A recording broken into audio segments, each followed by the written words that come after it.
श्री अनंत व्रत कथा। बोलो प्रेम से अनंत भगवान की जय। सूत जी ने शौनक आदि ऋषियों से कहा, पूर्व समय में माँ गंगा के तट पर धर्मराज युधिष्ठिर महाराज ने जरासंध के वध के लिए राजसूय यज्ञ आरंभ किया। युधिष्ठिर ने भगवान श्री कृष्ण चंद्र सहित भीमसेन, अर्जुन आदि भाइयों के साथ अनेक रत्नों से शोभित मोती जड़ी हुई स्वर्ग के तुल्य बड़ी विशाल यज्ञशाला बनवाई और उसके लिए सब राजाओं को अनेक प्रकार से जीत कर ले आए। एक समय गांधारी और राजा धृतराष्ट्र का पुत्र, जो दुर्योधन नाम से विख्यात था, उस यज्ञशाला में आकर प्रांगण में जल की प्रतिमा देखकर वस्त्र को ऊंचा कर उस जगह धीरे धीरे चलने लगा। यह देखकर द्रौपदी आदि स्त्रियां हंसने लगी और दुर्योधन आगे जल को भूमि जानकर उसमें गिर गया। यह देख सब राजा लोग तथा तपरूप धन वाले ऋषिगण और द्रौपदी आदि सुंदर नेत्र वाली स्त्रियां भी हंसने लगी। यह देख महाराजा धीराज दुर्योधन अत्यंत क्रोधित होकर अपने मामा शकुनी के साथ अपने राज्य में वापस आने के लिए उद्यत हुआ। उस समय शकुनी ने अत्यंत मधुर वचन कहा कि हे राजन, आगे बहुत कार्य करना है, इसलिए आप महाक्रोध का त्याग करें। हे राजेंद्र, यज्ञशाला से अपने घर चलने के लिए उठिए। तब ऐसा ही सही कहकर राजा दुर्योधन राजाओं के साथ दिल्ली हस्तिनापुर जाकर राजा पांडु के श्रेष्ठ पुत्र युधिष्ठिर, भीमसेन, अर्जुन आदि को बुलाकर अपने राज्य में प्रसन्न होकर जुआ खेलने लगा।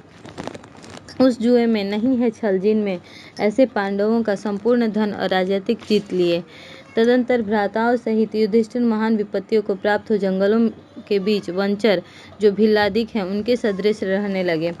पांडवों के इस समाचार को सुनकर श्री कृष्ण वहां गए। सूत जी ने शौनक आदि ऋषियों से कहा कि दुख से अत्यंत दुर्बल पांडव लोग वन में रहते थे। महात्मा श्री कृष्ण चंद्र को देखकर क्रम से पूजनादिक और प्रणाम कर राजा युधिष्ठिर बोले, हे प्रभु, भाइयों सहित हमको यह दारुण दुख प्राप्त हुआ है।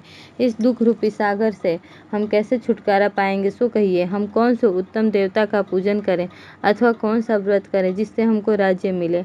हमारा हित हो आप ही की कृपा से होगा। ऐसा सुनकर श्री कृष्ण भगवान बोले, हे युधिष्ठिर, पुरुषों और स्त्रियों के समस्त पापों को नष्ट करने वाला अत्यंत उत्तम एक अनंत नामक व्रत है, जो भाद्रपद मास के शुक्ल पक्ष की चतुर्दशी तिथि को होता है। उस व्रत के अनुष्ठान मात्र से संपूर्ण पापों का नाश हो जाता है। ऐसा सुनकर राजा युधिष्ठिर ने कहा कि हे वासुदेव, आपने जो अनंत व्रत कहा, सो क्या शेषनाग का अथवा अनंत नाम के नक्षत्र का व्रत है या अनंत पर ब्रह्म का यह व्रत है? हे केशव, यह व्रत अनंत किस देवता का नाम है, सो सत्य सत्य कहिए। ऐसा सुनकर श्री कृष्ण भगवान बोले, हे धर्मराज, अनंत हमारा ही नाम है, इसे हमारा ही स्वरूप जानो। सूर्य आदि जितने देवता हैं और कालादिक जो कहे जाते हैं, सब हमको ही जानो। और कला, काष्ठा, मुहूर्त आदि, दिन रात्रि तथा यह सब जितने शरीरवान प्राणी हैं तथा पक्ष, मास, ऋतु, वर्ष, युग, कालादि की व्यवस्था, सब मुझी को जानो। यह जो मैंने कालादि कहा है, वह इस अनंत नाम से प्रसिद्ध है। वहीं मैं भूमि का भार अल्प करने के लिए इस समय कृष्ण नाम से अवतरित हूँ। दानवों का नाश तथा साधु पुरुषों की रक्षा के निमित्त मुझे वसुदेव के कुल में उत्पन्न जानो। आदि अंत मध्य जिसका नहीं है, ऐसे कृष्ण, विष्णु, शिव, वैकुंठ, सूर्य, चंद्र, सर्वत्र व्याप्त ईश्वर मुझको जानो। हे युधिष्ठिर, नहीं है उत्तम जिससे ऐसा विश्वरूप जो योगी लोगों से ध्यान किया गया, वह संपूर्ण स्वरूप वाले अनंत हम ही हैं, जिससे 14 इंद्र, 8 वसु, 12 सूर्य, 11 रुद्र, 7 ऋषि, 7 समुद्र तथा वृक्षादि सहित संपूर्ण पर्वत हम ही को जानो। और 27 नक्षत्र, 10 दिशाएं, पृथ्वी, 7 पाताल तथा भूर्भुआदिक 7 स्वर्ग, यह सब हम ही हैं।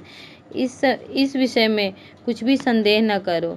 ऐसा वचन सुनकर राजा युधिष्ठिर बोले, हे सर्वव्यापी भगवान, अनंत व्रत का महात्म्य तथा विधि कहिए। अनंत व्रत का अनुष्ठान करने वाले प्राणी को क्या पुण्य और क्या फल मिलता है, वह भी कहिए। पूर्व काल में यह अनंत व्रत किसने किया और मर्त्यलोक में किसने प्रकाशित किया, कृपया यह सब विस्तार पूर्वक हमसे कहिए। युधिष्ठिर का ऐसा वचन सुनकर भगवान श्री कृष्ण बोले, सतयुग में सुमंत नामक एक ब्राह्मण था। उसने वशिष्ठ गोत्र में उत्पन्न सुंदर दीक्षा नाम की भृगु ऋषि की कन्या के साथ वेदोक्त विधि से विवाह किया। हे राजन, दीक्षा नाम की स्त्री से समय पाकर अनेक सुंदर लक्षणों से युक्त एक कन्या उत्पन्न हुई। वह शीला नाम की अत्यंत सुशीला कन्या पिता के घर पलने बढ़ने लगी। उसकी पतिव्रता माँ काला ज्वर के दाह से दुखी हो और नदी के जल में प्राण त्याग कर स्वर्ग को चली गई। तदंतर उस सुमंतु ब्राह्मण ने धर्म नाम की एक दुशीला नाम की कन्या से विधि विधान पूर्वक विवाह किया। वह स्त्री नाम के ही सदृश दुष्ट स्वभाव, कर्कश वचन बोलने वाली, बड़ी प्रचंड थी। वह शीला नाम की कन्या पिता के घर गृह कार्य करने में बड़ी चतुर थी। वह आंगन, बाहर, दरवाजे के ऊपर, देहली के ऊपर स्वास्तिक, शंख, कमल के नीले, सफेद और काले अनेक प्रकार के चिन्हों को लिखकर देखा करती थी। इसके अनंतर इसी तरह बहुत दिन बीतने पर कौमार्यावस्था में प्राप्त वह शीला पिता के घर में बड़ी मंगल देने वाली हुई। उसको देखकर पिता सोचने लगे कि हम यह कन्या पृथ्वी में किस गुणवान वर को दें। ऐसा विचार कर वे दुखी हुए। उसी समय उत्तम वेदांग जानने वाले कौंडिन्य नाम के मुनि कन्या के लिए आए। वे बोले कि तुम्हारी गुण युक्ता कन्या से मैं विवाह करना चाहता हूँ। ऐसा सुनकर पिता ने शुभ दिन में ब्राह्मणों में इंद्रतुल्य कौंडिन्य मुनि को अपनी कन्या दे दी। श्री कृष्ण जी ने कहा, हे धर्मराज, सुमंत ने वेद विधि से उसका विवाह कर दिया। उस समय वहाँ पर स्त्रियां गीत गाने लगी और ब्राह्मण लोग स्वस्ति वाचन करने लगे, बंदी जयघोष करने लगे। इस प्रकार विवाह कर सुमंतु ब्राह्मण अपनी कर्कशा स्त्री से बोला, दामाद के संतोष के लिए कुछ द्रव्याधिक दहेज में देना चाहिए। ऐसा सुनकर वह कर्कशा क्रोध से घर की शोभा बिगाड़ कर संपूर्ण द्रव्यादिक पेटी में अच्छी तरह बंद कर दामाद से बोली कि आप अपने घर जाइए, हमारे घर में कुछ भी द्रव्य नहीं है। यदि विश्वास न हो तो देख लीजिए। श्री कृष्ण ने कहा, हे पार्थ, ऐसा सुनकर वे मुनि उदास हुए और वह कन्या भोजन से बचे हुए अन्नादि को मार्ग में खर्च करती गई। कौंडिन्य मुनि भी उस सुमंत की कन्या शीला को बैलगाड़ी पर बैठाकर सनह सनह चलने लगे। जाते जाते पुण्यदायक यमुना नदी को देखकर उसके किनारे रथ खड़ा कर शिष्यों को नियुक्त कर वे स्नान संध्यादि करने लगे। मध्याह्न के समय भोजन का समय जानकर रथ से उतर नदी के किनारे उस शीला ने लाल वस्त्र पहने हुए स्त्रियों के समूह को चतुर्दशी के दिन श्री जनार्दन भगवान का पूजन करते हुए देख उनके पास जा उन स्त्रियों से वह धीरे से पूछने लगी, तुम लोग यह क्या कर रही हो? इस व्रत का क्या नाम है? ऐसा सुनकर शील की श्रृंगार जिसका, ऐसी शीला से वे स्त्रियां बोली, यह अनंत भगवान का व्रत है, हम अनंत भगवान को ही पूजते हैं। ऐसा सुनकर शीला बोली कि मैं भी यह उत्तम व्रत करूंगी। उस अनंत व्रत की क्या विधि है और यह व्रत किस प्रकार का है? इसमें क्या दान होता है? कौन देवता पूजे जाते हैं? सो मुझसे कहो। ऐसा सुनकर वे स्त्रियां बोली, हे शीले, उत्तम व्रत को प्रस्थ मात्र मालपुआ आदि पकवान बनाकर आधा ब्राह्मण को देवें और आधा स्वयं भोजन करें। फिर कृपणता न करते हुए शक्ति के अनुसार दक्षिणा देवें और यह व्रत नदी के तीर पर करें और भगवान हरि की कथा सुने। कुसा के शेषनाग को बनाकर बांस के पात्र में रखकर फिर स्नान कराकर मंडप के भीतर भगवान का सविधि पूजन करें। चंदन, पुष्प, धूप, दीप और अनेक प्रकार के नैवेद्य आदि मिष्ठान सहित रखे। उनके आगे मजबूत सूत का डोरा केसर रंग का 14 गांठ देकर बाएं हाथ में बांधे।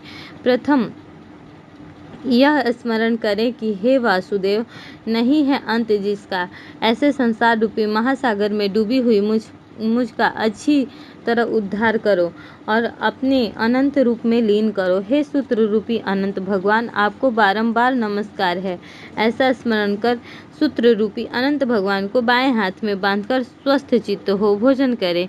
संसार रूपी अनंत नारायण भगवान का ध्यान तथा भोजन कर अपने घर जाएं।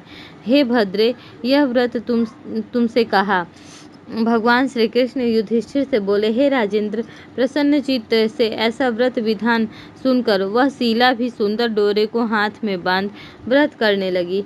जैसा 14 गांठ देकर बाएं हाथ में बांधना कहा, वैसा बांधकर अपने भोजन का आधा ब्राह्मण को दे, अवशिष्ट स्वयं खाकर फिर प्रसन्न हो पति के साथ बैलगाड़ी द्वारा अपने घर को गई। तब से उसका शुभ शगुनों पर विश्वास हो गया। यह अनंत व्रत करने से गोधन और धन धान्यादि से भरपूर घर हो गया। वह सोने में ग्रथित माणिक्य और मोतियों के हारों से भूषित और अतिथि पूजन में सर्वदा व्याकुल रहती थी। सुख से रहकर वह मणियुक्त करधनी तथा मोतियों की मालाओं से अलंकृत घर में पति के साथ उत्तम वस्त्र पहन सावित्री के समान शोभित होने लगी। किसी समय पति ने बैठी हुई शीला के हाथ में बंधा सुंदर डोरा देखा और शीला से बोला कि हे शीले, डोरा क्या तूने मुझे वश में करने के लिए बांधा है? इसका कारण कहो। ऐसा सुनकर वह शीला बोली कि जिसके प्रसाद से संपूर्ण धन धान्य संपदा मनुष्य को मिलती है, वही यह अनंत हमने धारण किया है। भगवान श्री कृष्ण ने कहा कि लक्ष्मी के मद में अंधा होकर शीला के ब्राह्मण पति ने शीला के वचन सुनकर उसकी बाँह के डोरे को जल्दी से तोड़ दिया और अनंत कौन है, ऐसा कहते हुए पाप कर्म करते हुए मूर्ख ने डोरा अग्नि की ज्वाला में डाल दिया। उधर शीला व्याकुल होकर हाहाकार करती दौड़ी। उसने डोरे को लेकर दूध में डाल दिया। इस पाप कर्म से उसकी लक्ष्मी नष्ट होने लगी। गौ आदि चोर ले गए, घर में आग लग गई, सब धन नष्ट हो गया। जो जिस तरह से धन आया था उसी तरह फिर चला गया। इसी तरह कुटुंब में भी कलह होने लगा, भाइयों में लड़ाई होने लगी। अनंत को फेंकने के पाप से घर में दरिद्रता घुस गई। भगवान श्री कृष्ण ने कहा कि हे युधिष्ठिर, उसके साथ संसार में कोई बातचीत नहीं करता था। वह शरीर से अति संतप्त हो गया और मन से भी दुखी रहता था। बड़े भारी दुख को पाकर कौंडिन्य मुनि ने अपनी पत्नी शीला से कहा, हे शीले, एकाएक उत्पन्न इस शोक के कारण मैं दुखी हो गया हूँ और मेरा संपूर्ण धन नष्ट हो गया है। स्वजनों से कलह होता है, मुझसे कोई बात नहीं करता, शरीर में नित्य ज्वर आदि पाप रहते हैं, चित्त में बड़ा ही खेद है। इसका क्या कारण है, तुम जानती हो तो कहो। क्या उपाय है जिससे मेरा भाग्य अच्छा हो? ऐसा सुनकर शील ही है आभूषण जिसका ऐसे सुंदर स्वभाव वाली शीला पति से बोली कि अनंत फेंकने के पाप कर्म से यह सब हुआ है। हे महाभाग, उसके लिए उपाय करें, तब फिर सब ठीक हो जाएगा। ऐसा उसके कहने से वह ब्राह्मण मन से हरि की शरण में गया। इसके अनंतर पर कौंडिन्य मुनि खेद को प्राप्त हो वन को गए। वहाँ वे उत्तम ब्राह्मण वायु का भक्षण कर तप करने की इच्छा से उस परमेश्वर का ध्यान करते हुए सोचने लगे कि जिसके प्रसाद से मुझे धनाधिक मिला और उसके अपमान करने से मैं निर्धन होकर कष्ट को प्राप्त हो गया, मुझको अतिशय सुख दुख देने वाला धनाधिक हुआ। ऐसा चिंतन करते हुए गहन वन में घूमने लगे। वहीं पर फला फूला एक आम का वृक्ष देखा। वह ऐसा था कि जिस पर एक भी पक्षी नहीं था और करोड़ों कीड़े थे। उसने आम के वृक्ष से पूछा कि कहीं अनंत भगवान को देखा हो तो हे सौम्य कहो, मेरे चित्त में अतिशय दुख है। यह सुनकर आम का वृक्ष बोला, हे भगवान, हे ब्राह्मण, हे ब्राह्मण, मैंने अनंत भगवान को नहीं देखा है। यह सुनकर वह दुखी होकर चल दिया और अनंत भगवान को कहाँ देखेंगे, ऐसा विचार करता हुआ इधर उधर घूमने लगा। इतने में बछड़े सहित गौ को देखा, जो वन के मध्य में इधर उधर दौड़ रही थी। भगवान श्री कृष्ण ने कहा कि हे पांडव, वह ब्राह्मण गौ से बोला कि तुमने अनंत भगवान को देखा हो तो बताओ। उसके बाद गौ बोली कि हे कौंडिन्य, मैं अनंत भगवान को नहीं जानती हूँ। उसके बाद आगे जाकर घास पर बैठे हुए एक वृषभ को देखकर उससे पूछा कि हे गौपति, तुमने अनंत भगवान को देखा है? बैल बोला कि मैंने अनंत भगवान को नहीं देखा है। उसके बाद आगे जाकर बड़ी सुंदर 2 पुष्करणियों को देखा। उन बावलियों का जल उसमें से इसमें और इसमें से उसमें आता जाता हुआ अनेक प्रकार का कल्लोल करता और कमल कल्हार कुमुदनी आदि के पत्तों से युक्त होकर शोभायमान हो रहा है। भ्रमर, हंस, चकोर, बगुलादि पक्षियों से सेवित उस पानी को देख ब्राह्मण ने उन दोनों पुष्करणियों से पूछा कि तुम लोगों ने अनंत भगवान को कहीं देखा है? यह सुनकर वे दोनों पुष्करणियाँ बोली कि हे द्विज, हमने अनंत भगवान को नहीं देखा है। आगे जाकर उसी तरह एक हाथी और एक गंधर्व देखा। उन दोनों से भी ब्राह्मण ने पूछा कि क्या आप लोगों ने कहीं अनंत भगवान को देखा है? ऐसा पूछकर ब्राह्मण निराश हो उस जगह बैठ गया। हे राजन, यह कौंडिन्य जीवन से निराश हो बड़ा विकल होता हुआ बहुत गर्म ऊर्ध्व सांस लेकर भूमि पर गिर पड़ा। फिर वह ब्राह्मण होश में आकर हे अनंत ऐसा कहते कहते उठकर चित्त में यह निश्चय करता हुआ कि अब मैं जरूर प्राण त्याग कर दूंगा। भगवान श्री कृष्ण ने कहा, हे धर्मराज, उस ब्राह्मण ने प्राण देने के लिए वृक्ष में फांसी लगा ली। उसी समय दयाद्र हृदय अनंत भगवान भी प्रत्यक्ष हो एक वृद्ध ब्राह्मण का रूप धारण कर बोले कि यहाँ आओ, और उस कौंडिन्य का हाथ पकड़कर गुफा में ले गए। उस गुफा में कौंडिन्य मुनि ने एक नगर देखा जिसमें बड़े ही स्वरूपवान स्त्री पुरुष विद्यमान थे और शुभदायक दिव्य सिंहासन पर भगवान बैठे थे, जिनके अगल बगल शंख चक्र गदा पद्म गरुड़ शोभायमान हो रहे थे। कौस्तुभ मणि धारण किए, वनमालादि अनेक प्रकार के आभूषण धारण किए हुए विश्वरूप अनंत भगवान को उस कौंडिन्य मुनि ने देखा। अतिशय प्रकाशमान स्वरूप वाले भगवान को देखकर उनके आगे ऊंचे स्वर से बोला कि हे प्रभु, आपकी जय हो। ऐसा कहकर तथा प्रणाम कर बोला, हे नाथ पुंडरीकाक्ष, हम पाप कर्म करने वाले, हमारी आत्मा पाप रूप है, हम पाप से ही उत्पन्न हैं, रक्षा करें, आप मेरे संपूर्ण पापों को हरने वाले हैं। उस मुनि का वचन सुनकर अनंत देव भी बड़े कोमल वचन से बोले, हे विपेंद्र, मत डरो, जो तुम्हारे मन में हो कहो। ऐसा सुनकर कौंडिन्य ऋषि बोले, हे प्रभु, मैंने धन से उन्मत्त हो अनंत का डोरा तोड़ दिया। उस पाप कर्म से मेरा धन नष्ट हो गया। घर में अपने कुटुंबियों से कलह होता है, जिस प्रकार मुझसे कोई भी नहीं बोलता। इस तरह दुखी हो आपके दर्शन की इच्छा कर मैं वनों में भटक रहा हूँ। हे देवेंद्र, आपने कृपा कर अपना दर्शन दिया, अब मुझ पर दया करके उस पाप की शांति का उपाय कहिए। श्री कृष्ण महाराज बोले, हे युधिष्ठिर, भक्त से प्रसन्न हो देवता क्या नहीं देते। ऐसा उत्तम ब्राह्मण का वचन सुनकर अनंत भगवान कहते हैं, हे कौंडिन्य, तुम विलंब मत करो, अपने घर जाओ और भक्ति से 14 वर्ष तक अनंत का व्रत करो। इससे संपूर्ण पापों से छुटकारा, पुत्र पौत्र को उत्पन्न कर तुम इच्छित भोगों को भोग उत्तम सिद्धि को प्राप्त करोगे। अंत में मेरा स्मरण कर मुझको बिना संदेह प्राप्त कर सकोगे। इस संपूर्ण लोकों के कल्याण के लिए तुमको वरदान देते हैं। यह शीला का अनंत व्रताधिक श्रेष्ठ आख्यान और कल्याण करने वाला अनंत व्रत जो प्राणी सुनकर किया करेंगे वे शीघ्र पापों से छूटकर परम गति को प्राप्त होंगे। अनंत देव ने कहा कि हे ब्राह्मण, मेरे पास जिस मार्ग से तुम यहाँ आए हो उसी मार्ग से जल्दी से घर को जाओ। ऐसा सुनकर कौंडिन्य मुनि बोले, हे स्वामिन, मैं जो पूछता हूँ सो बताइए। जंगल में घूमते घूमते मैंने कुछ कौतुक देखा।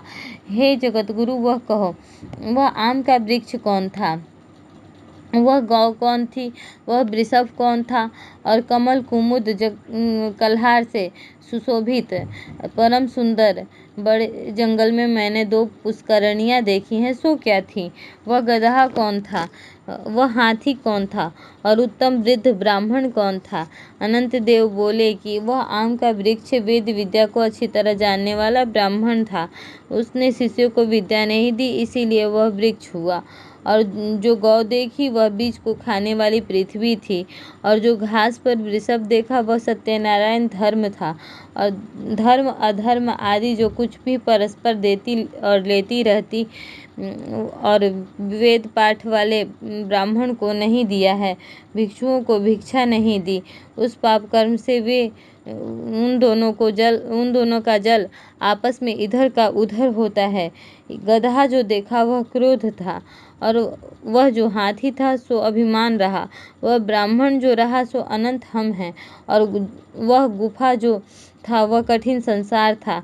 अनंत देव ऐसा बताकर उसी जगह अंतर्धान हो गए। यह सब स्वप्न के समान देखकर उस जगह से मुनि अपने घर आए और 14 वर्ष तक अनंत व्रत कर, जैसा अनंत देव ने कहा था, वह सब सुख भोग कर अंत में वह अनंत देव का स्मरण कर अनंत लोक को चले गए। हे राजर्षि, तुम भी यह कथा सुनो और व्रत करो। जिस प्रकार ब्राह्मण को 14 वर्ष में फल प्राप्त हुआ, तुमको भी उसी तरह अनंत देव की कृपा से सब इच्छित वस्तु एक ही वर्ष में कथा सुनकर व्रत करने से प्राप्त हो जाएगी। हे राजन, व्रतों में उत्तम व्रत मैंने कहा, जिसको सुन प्राणी सब पापों से छूट जाते हैं, इसमें संदेह नहीं है, और हरिचरणों को प्राप्त होते हैं। हे कुरुकुल में उत्पन्न युधिष्ठिर, जो शुद्ध विचार वाले प्राणी संसार रूपी गुफा में सुख से फिरने की इच्छा करते हैं, वे तीनों लोगों के स्वामी अनंत देव का पूजन कर डोरे को दाहिने हाथ में बांधते हैं।